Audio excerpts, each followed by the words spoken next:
Hi, I'm an MBTI Certified Practitioner, and this is a reading for the MBTI of the ENTP. My reported type is INTP, although my best fit type is that of the ENTP. I'm going to be using two decks of the Shamanic Healing Oracle. I'm going to pull 4 cards to see what's going on in your dominant function, your auxiliary, tertiary, and inferior functions, and get a good picture of those energies and what's going on with you. And then I'm going to use the Da Vinci Enigma Tarot, which is taken from or comprised of images from Da Vinci's sketches. And Da Vinci was an ENTP and an Aries sun. I hope in these readings for the MBTI community and here the ENTP I hope that these open you up to divination, to tarot, to astrology, and numerology. Because guess what? Carl Jung himself, 111 as I said that, Carl Jung used them to help him move through his individuation process, or the dark night of the soul, to help him pinpoint synchronicities, a word that he coined and later developed as a theory of synchronicity versus coincidence. He clearly understood, as do I, that there are no coincidences in reality. They are synchronicities. And I think of synchronicities as glitches in the matrix. The matrix would have us believe that these are mere coincidences. No. There are no coincidences. But here's the paradox, and where I think cognitive dissonance comes into play in the matrix, is that we're not aware of paradox as much as we can be or should be in order to understand the difference between coincidence and synchronicity. Paradox is the ability to see two logically opposing things that exist at the same time together that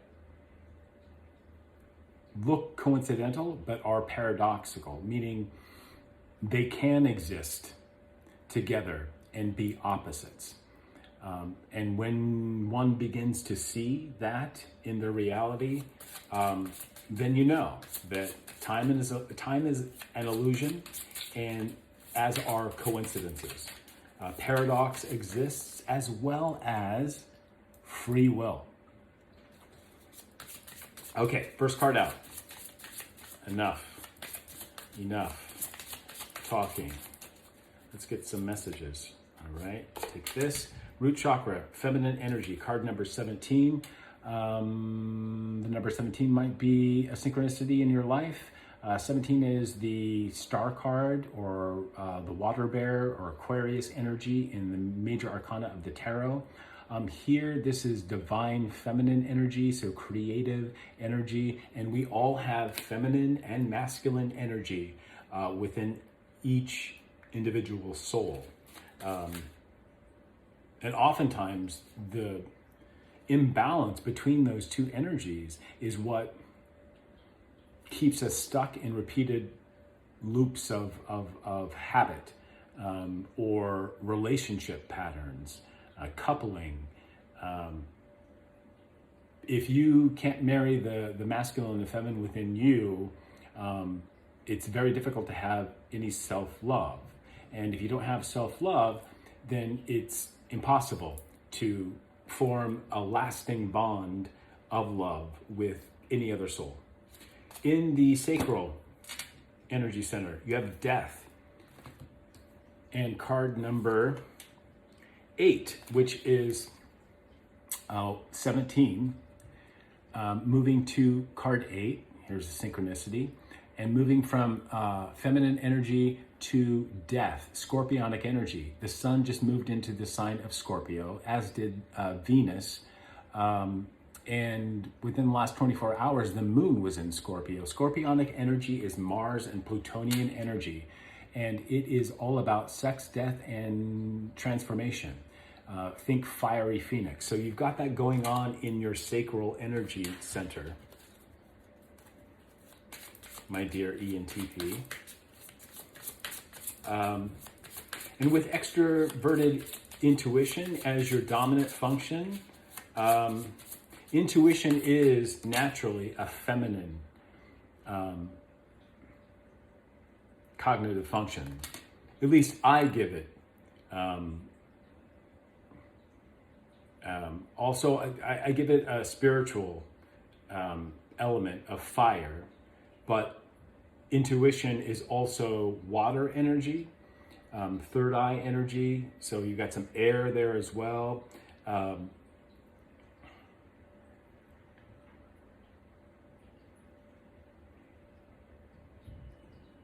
But with intuition being extroverted as your dominant function, it does take on a masculine quality. And I feel the dominant function is a nice blend of both feminine water intuition and the fire of intuition, the masculine part. So air and water, fire and water.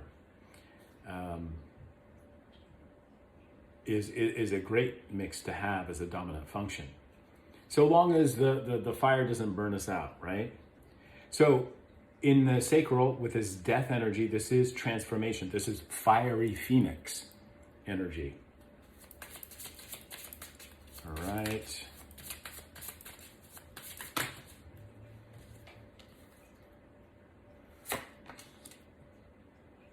Ha! Wow. Another synchronicity. You can't make this stuff up. This is why divination, tarot, the god and goddess energy in the celestial bodies, astrology, transits, and how those planets and movements in our solar system affect us down here on Earth. In your solar plexus energy, you've got masculine energy. Card number 16. You started out with feminine energy, card number 17, and in between you have card number 8, death, which is scorpionic energy, water and fire. And you have water and fire of feminine energy and then masculine energy. So a lot of synchronicity in here. And let's see what energy is in your inferior function of SI. So you've got, in your dominant function, you've got this feminine energy of intuition. Extroverted intuition is inherently feminine. Your second card, which is your auxiliary, which is introverted thinking, if you are using introverted thinking and not using extroverted feeling, because that can happen too. That introverted thinking, you're able to go inside and remove, declutter any structures of thought that are no longer serving you. You're killing them off, getting rid of them, so you can better balance your masculine and your feminine. And your third function of extroverted feeling, extroverted being masculine, and feeling is, and this masculine energy is in that tertiary position, because extroverted feeling is about the tribe, first and foremost. And because it's extroverted, it can be a strong leadership potential you have in communicating with tribes, with the collective, with groups. And in your inferior function of introverted sensing, you have movement and balance, card number 1.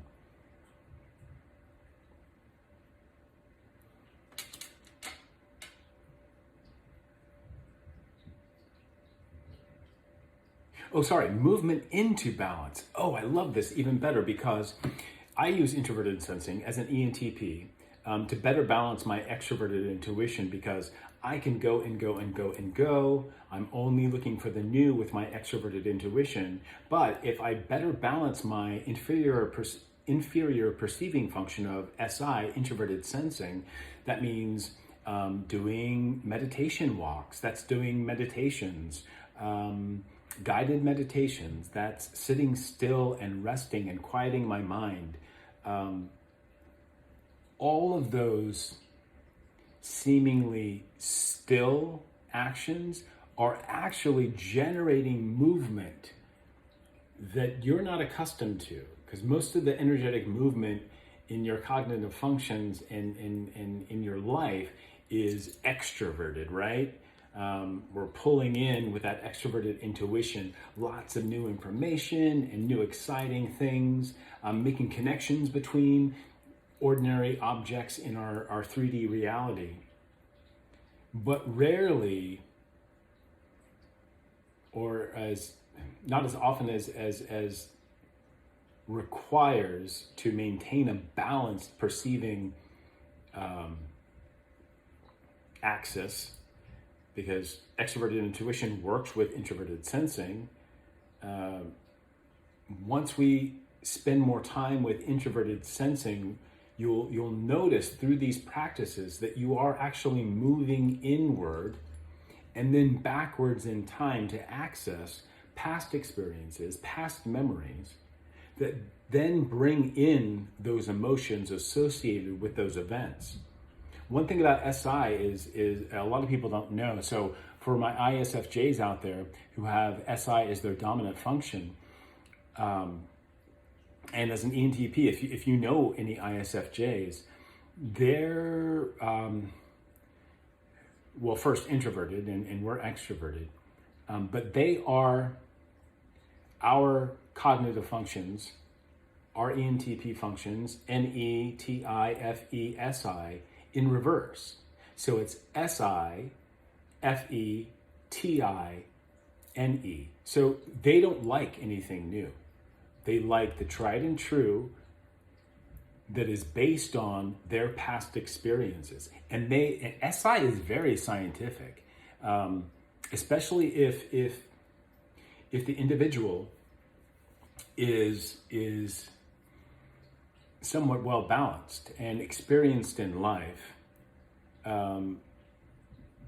They have an amazing ability to remember details and structures of past experiences. And let's say it's a work environment. I once had the pleasure to supervise a few ISFJs as an ENTP.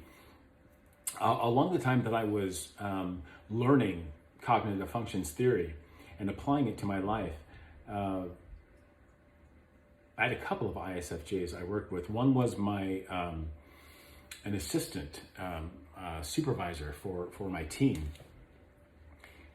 and yeah, she has an amazing ability, because the team processed applications. So there was a lot of application of statutes and regulations to each application in their inventory of applications to work. And as a supervisor, she had just a keen memory that would be able to go back just in thought to times when the team would process the application with a certain set of statutes and regulations that have since changed, or we needed to work around because they no longer are applicable to today's application. So she was great at remembering old systems. But I did notice that what comes along with that razor sharp memory of recollection, it's not just the facts and the the words and the communication and the structure.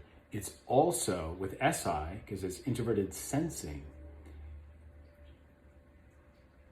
there are emotions that come to the ISFJ, the SI user, along with those very factual elements that they are recalling.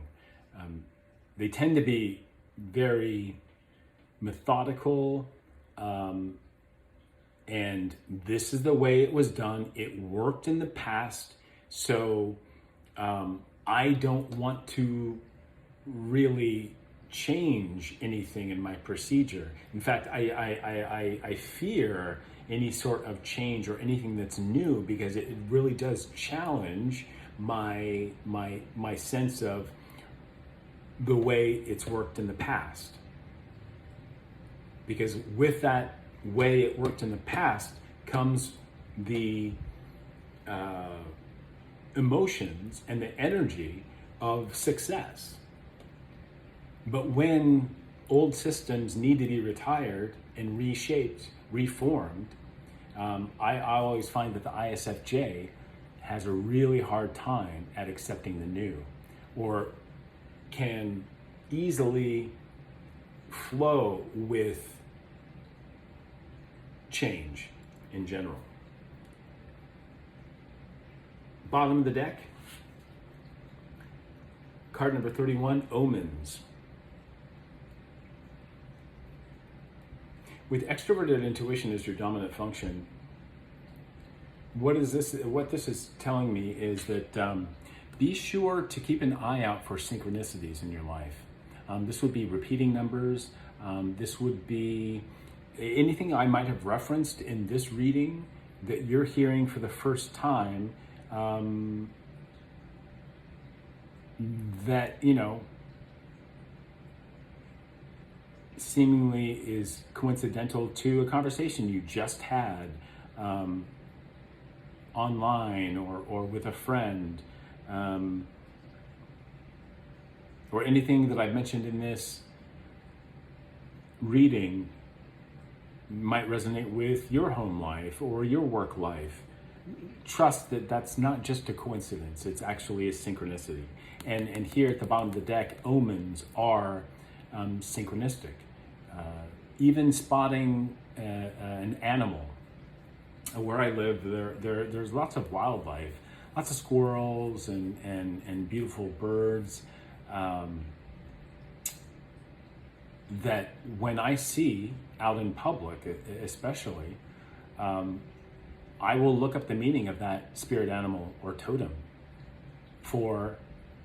I treat it as an omen, a gift from my higher self, my ancestors, my guides, God. And if you're an ENTP, maybe you don't believe in a higher power, as I did not for many years being an atheist. But once I started recognizing that life is full of synchronicity and not coincidence, that life was not happening to me but for me, wow, that extroverted intuition just sparked this transformative state that I have recently come out of. I'm doing tarot now. I'm MBTI certified as a practitioner. And what I do is I take tarot, as Jung took tarot, to help me through the individuation process, through the dark night of the soul process, through the fiery phoenix energy of Scorpio and the planet Pluto. This is the inner work that we all do, killing off the ego to make way for new in our life. So look for the omens in your life, the coincidences, and always give these coincidences a second, third, fourth, fifth look. Keep an eye out, an ear out for coincidence in your life, because they are omens. It's your higher self or your spirit guides, the universe, literally tapping on the shoulder and saying, hey, pay attention to this moment. And let's say you do see an animal totem like a dragonfly. Google spiritual meaning of dragonfly, and then take that meaning and apply it to the moment you saw that spirit totem, that animal. What were you thinking? What were you feeling? What were you trying to process in that moment, the moment that you saw the omen? And combine those two for further guidance in your life. I kid you not, it's no coincidence that the meaning of that spirit animal or totem, or the meaning of that repeating number that you see on your phone, or out and about, that coincides with the mental process of that energy. But it's coming from the outside. It's coming seemingly from the outside. Well, as above, so below. As within, so without.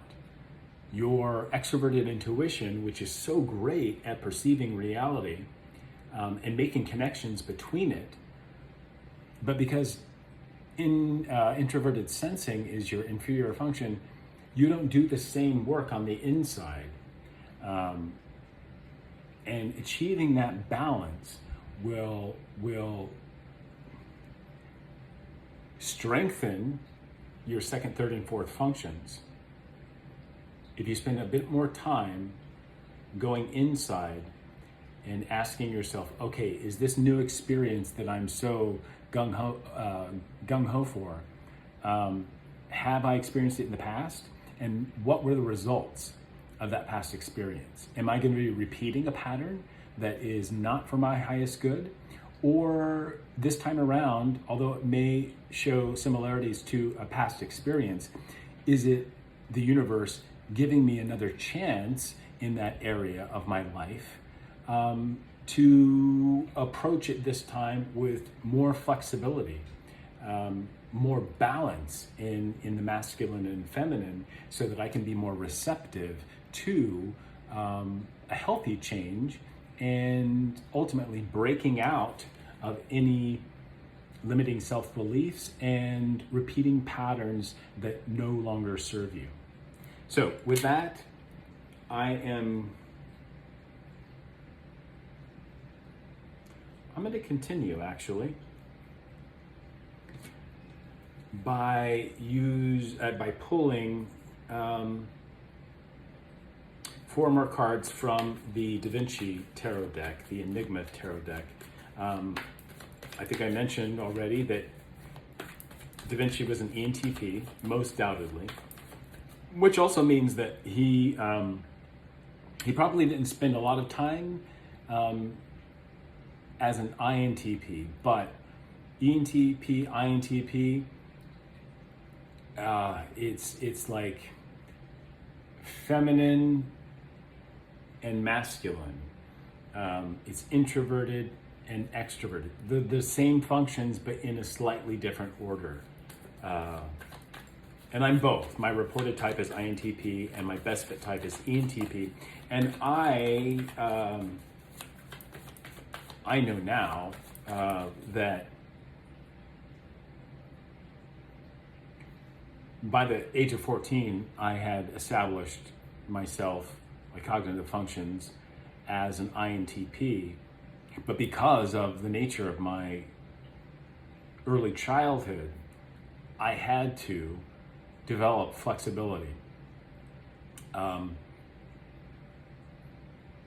in my cognitive functions to protect myself, also to become super aware of my environment so that, again, I could protect myself and others, because it was very challenging. As most intuitive dominants have experienced early childhood trauma or a lot of challenges regarding structure in the family, and having to endure a lot of change really early, I think pushed me to develop my extroverted intuition. And that is the reason why my reported type is INTP, which means that each time I take the MBTI, that's my reported type. That's what the reports say. But as an MBTI practitioner, we'll run the first report, step 1. And in that report, it'll show your reported type, but you may not be presenting as such. Remember, your MBTI, I look at them as if it's they're your egoic functions. And, it can be related to your sun sign in astrology. Honestly, this is the ego is there. It was created to protect us and make us feel good. But it can also be very deceptive, very much like our dominant function, which would be sort of like the equivalent of our ego as an ENTP. So knowing what functions you have that comprise your egoic self, your thought, is great. And taking the MBTI through me, what we do is we figure out what is your best fit type and your reported type, if there is any sort of discrepancy or cognitive flux that you have in that. We'll determine your best fit type. And then step 2 of the MBTI, I think, really gives you great energy and proof of how flexible each of your cognitive functions are. I take that information, which is all confidential to you. I'm the only other person who sees the results of your MBTI assessment. And then we get together and do some one-on-one coaching where I can give you plenty of good practices to help you start flexing your tertiary function, your inferior function, and gain more, even how to start flexing your dominant and your auxiliary functions as well. That's all part of my services. You can find it at entpgathering.com. If you go to my shop, and I'll include a link to this reading. If you go into my shop, you can purchase one of 2 packages. Each package includes the full step 1 and step 2 of the MBTI. In the first package, what I'll do is we'll determine your MBTI. We'll meet and discuss, make sure you understand every page of the reports, and you'll get copious amounts of really helpful information on how you currently prefer to use your cognitive functions and which ones they are. I couple that with your astrological natal chart. So I'll give you an introduction to all the planets, all the signs, and how the chart works basically. And then also I'll calculate your sacred numerology. So if you're a fan of the so-called Enneagram, I'll show you how the Enneagram is not what coaches of the Enneagram and writers on the Enneagram say it is. It's actually the first 9 houses of your astrological chart.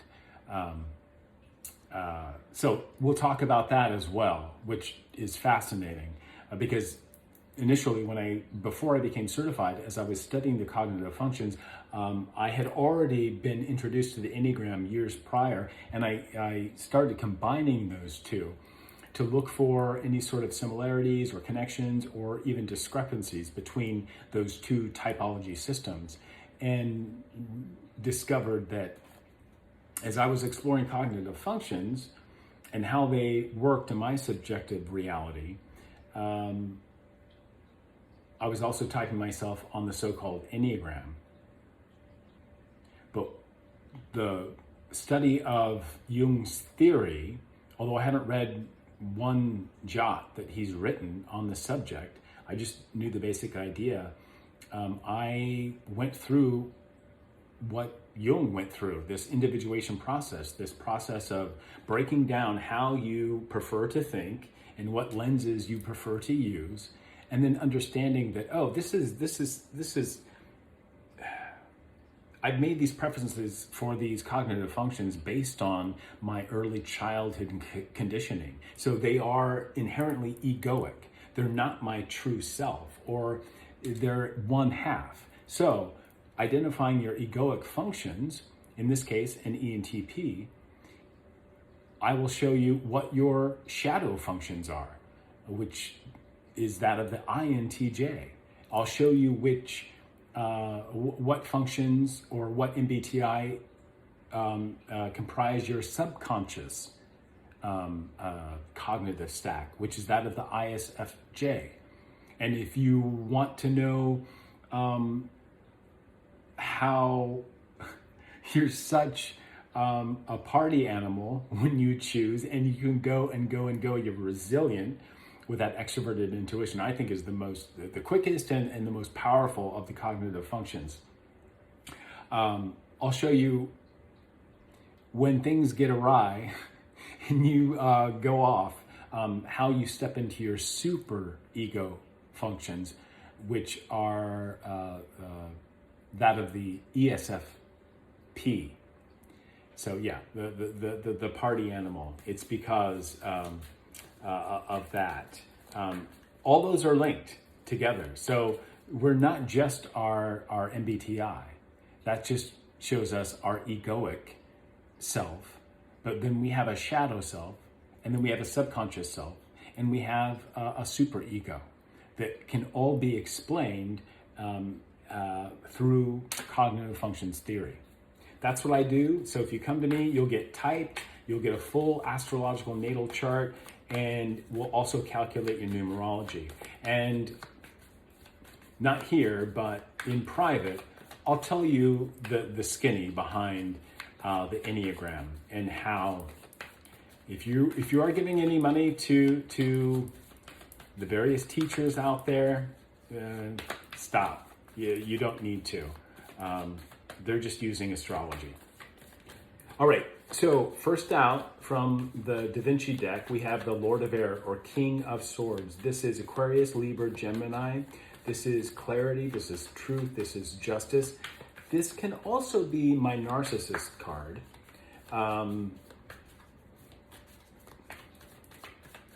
But given that this is just a reading for you, and I'm not picking up any sort of outside energies, I would say this is the planet Uranus, bringing insight and drastic change to your perception of reality. Two of Wands, Aries energy. Here, the card of direction. This is about setting looking out into the world with the Wands energy, with fire energy, Aries energy. Aries rules the first house of the zodiac, and it's all about I am presence. It's also where our soul first enters this incarnation.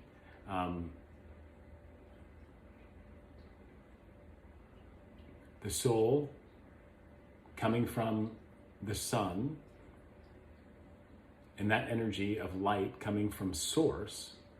Our soul is sort of beamed down to this planet. We're birthed.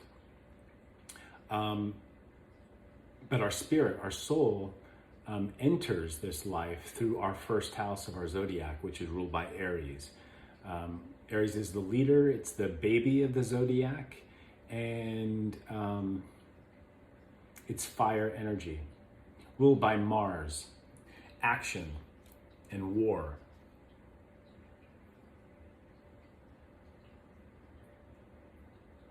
But it is a cardinal fire energy that is essentially from spirit, or of spirit, because it's literally of light. It's where our passions are kept, our sense of action and aggression, impulsiveness.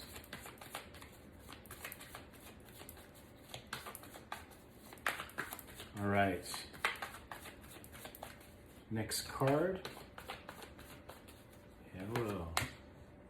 9 of Pentacles, Virgo energy. Virgo rules the sixth house of the zodiac. Virgo is about the mind-body connection.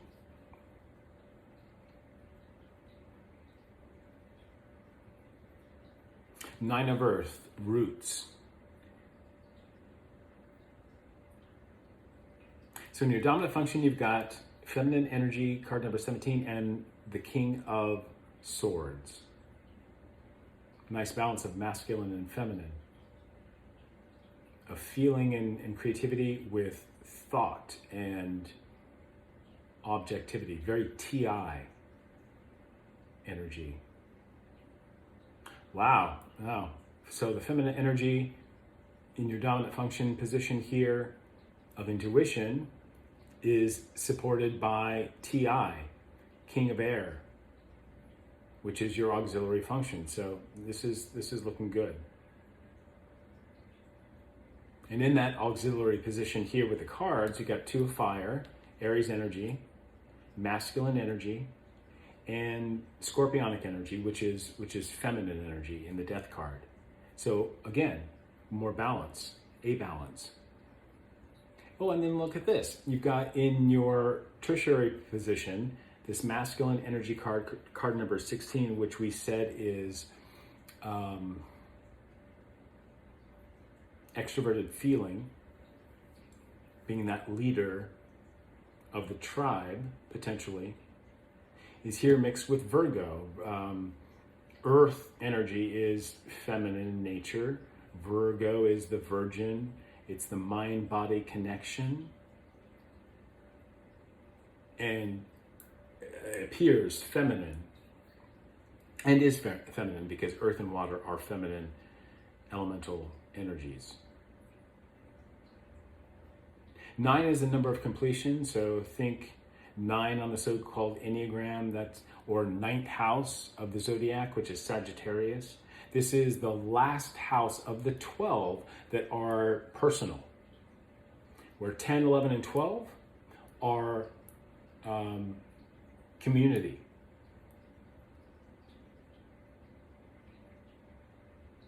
So you've got a healthy balance of masculine and feminine in each of your places of your cognitive stack.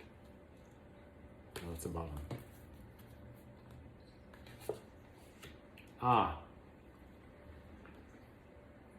In your inferior, you've got the Queen of Fire or Queen of Wands, Leo, Aries, Sag.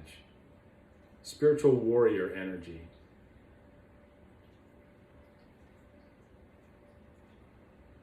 Underneath, movement and balance. And here, working with, because the dominant function and the inferior function work on an axis, and then your judging functions, that's an ENTP, of TIFE work on an axis. So you've got the Lord of Air, King of Swords, Aquarius, Gemini, Libra, combined with feminine fire energy, Aries, Leo, Sag, working together. So again, a balance of masculine and feminine energy. Although air and fire are both masculine elements, keep in mind that we all have masculine and feminine in us. Your judging functions of TI, 2 of Fire, and 9 of Pentacles, FE, Fire and Earth. You might be a really great manifester. I know as a triple Taurus, quad Taurus, I have my sun, moon, and rising sign in the sign of Taurus. But first house is ruled by Aries or fire energy. And in Vedic astrology, I'm actually in Aries. Aries sun, Aries rising. with a Taurus moon.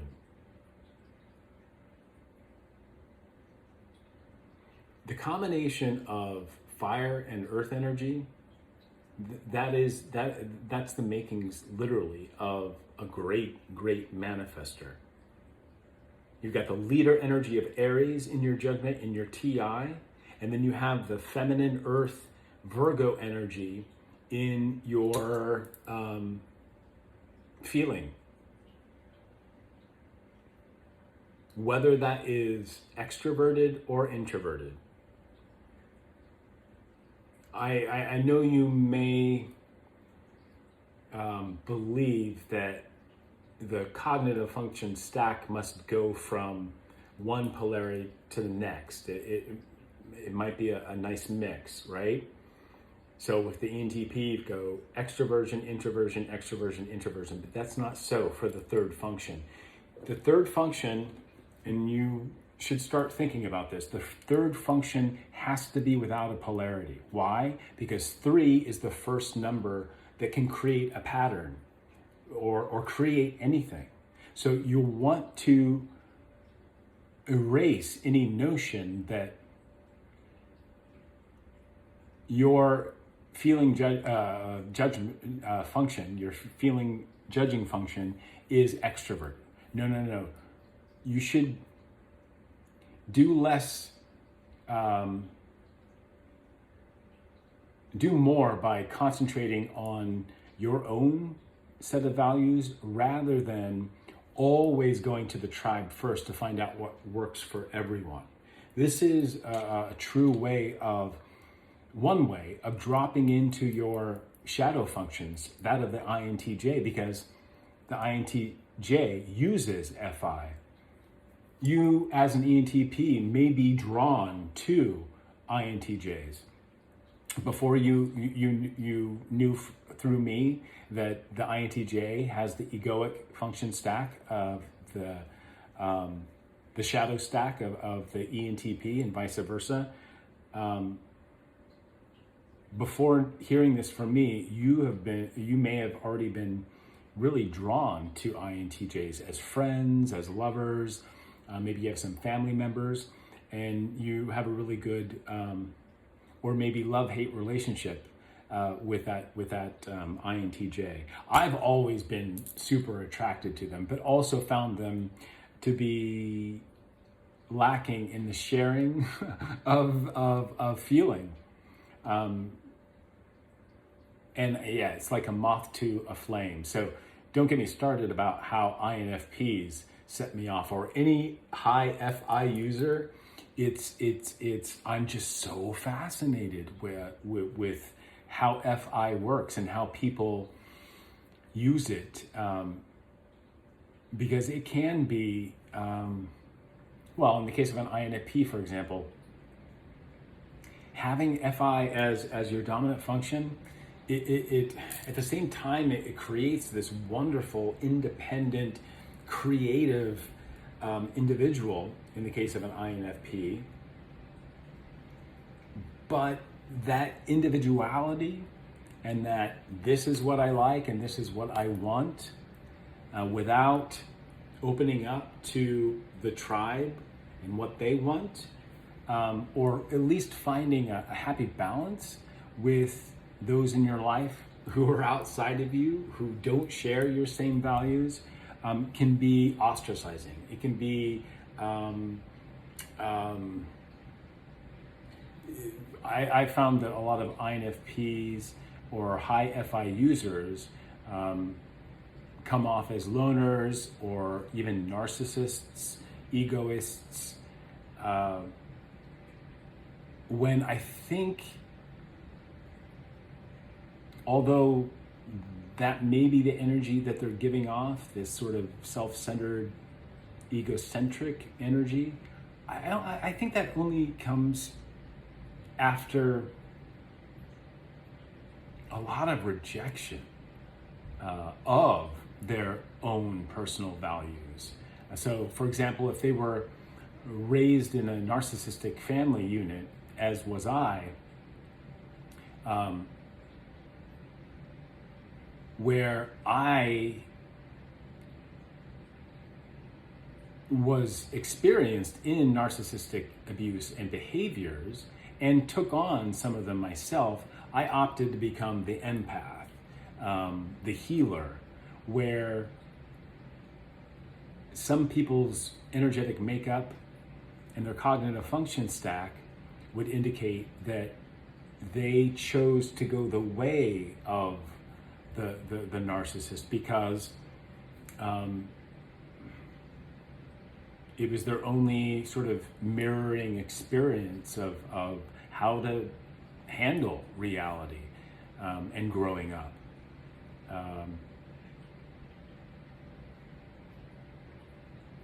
But this movement towards this me mentality, which comes off as egotism or being narcissistic, is not so far from the experience that an empath went through, being subject to narcissistic parenting and an environment of narcissism in the family that we, empaths go one way and narcissists go the other, yet it's like two sides of the same coin as far as I'm concerned. So anymore, I don't bash narcissists. As an empath, as a Heyoka, I understand them and I know how to heal them. So even if you're coming with some narcissistic tendencies that you've used to survive a troubling childhood, know that it's a part of your ego. It's a part of you that was formed to keep you safe, but at the expense of that childhood self or part of the self who wasn't able to express what was going on inside, and therefore shoved it down into the shadow functions where it remains. So a lot of the work that I do, if you sign up for my services or book an appointment with me of coaching, I show you how flexible you are and show you what your functions are so that you can better drop into that shadow self of you and retrieve those parts of the inner child that lies dormant in you. The name shadow, ego, self kind of has a bad connotation, right?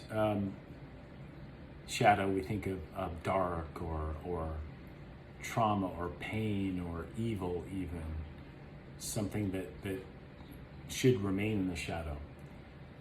That's not how I experienced the shadow self when I decided to do some exploration of my subconscious. No, I think the shadow self, there's a lot of light down there that emanates from the inner child that just couldn't be expressed when you were younger because of your conditioning. And now is the time, especially in what's going on in the world, where people are doing the inner work. They're coming to readers like me and practitioners like me in order to heal that mind-body connection. And once you do that, once you heal the masculine and feminine, or begin to understand it even, that's when the healing begins. You can then move on to adding a third dimension to your reality with which you can manifest your future. This is often a place of the higher mind, getting in touch with your own divinity. Whatever you may follow, you can come to me coming from organized religion or being an atheist, and I will show you how innately everyone is a spiritual being, and we're just having this human experience. in our meat suits. And the whole focus and object of this lifetime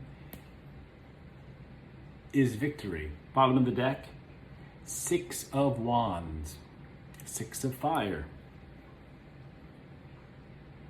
6 is also a number of creation, divisible by 3. I happen to be a counterphobic 6 on the so-called Enneagram. My challenge number in my numerology is 6. My life path number is 3.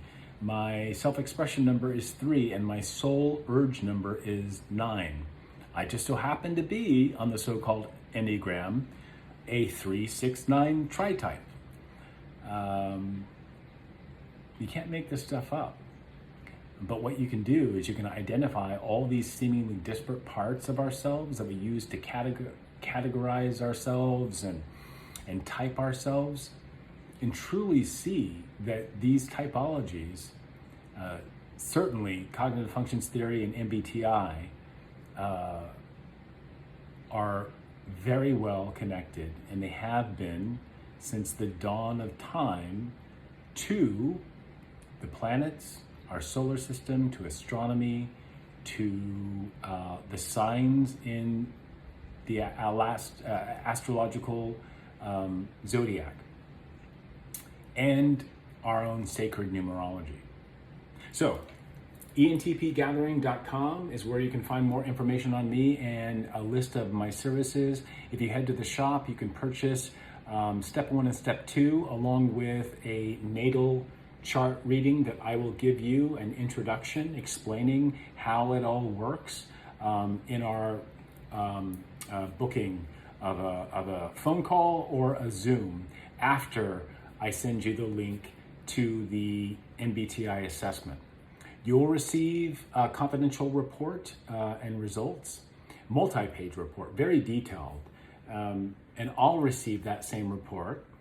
I will, before our after you've completed the report, I will then reach out to you and we'll book a one-on-one, a Zoom meeting or phone call. Like I said, we'll go over the results of the MBTI assessment.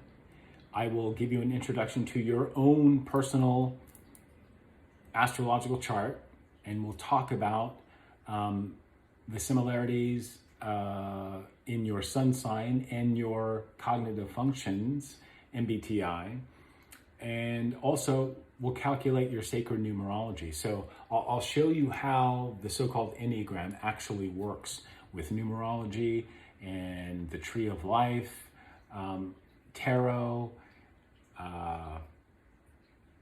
and astrology.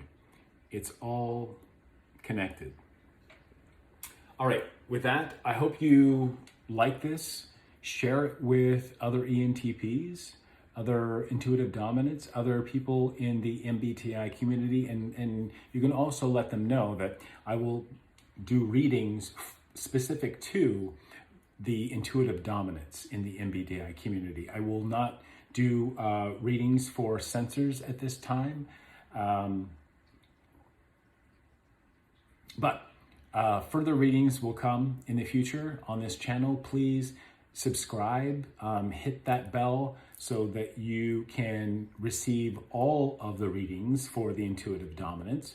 So for example, as an ENTP, because you share the same cognitive functions as the INTP, it might be worthwhile to check out that reading as well and see if you get any further messages, because baseline for all of the readings, we are going to be talking about the cognitive functions and how they work, and how the cognitive functions of intuition, of sensing, of thinking and feeling correspond to the element of fire, of earth, of air, and of water, respectively.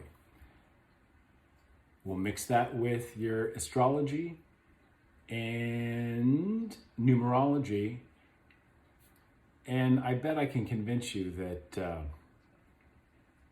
The world is truly a magical place. If only you can open up your eyes and your heart and your mind to the synchronicities that are going on all around you, always. So, with that said, please like, follow, subscribe, share. I hope you enjoyed this. Take only what resonates, leave the rest. This is an intuitive exercise where you can practice discernment and figuring out what energy is truly yours and what doesn't belong to you. It's the key to self-mastery and walking the hero's path.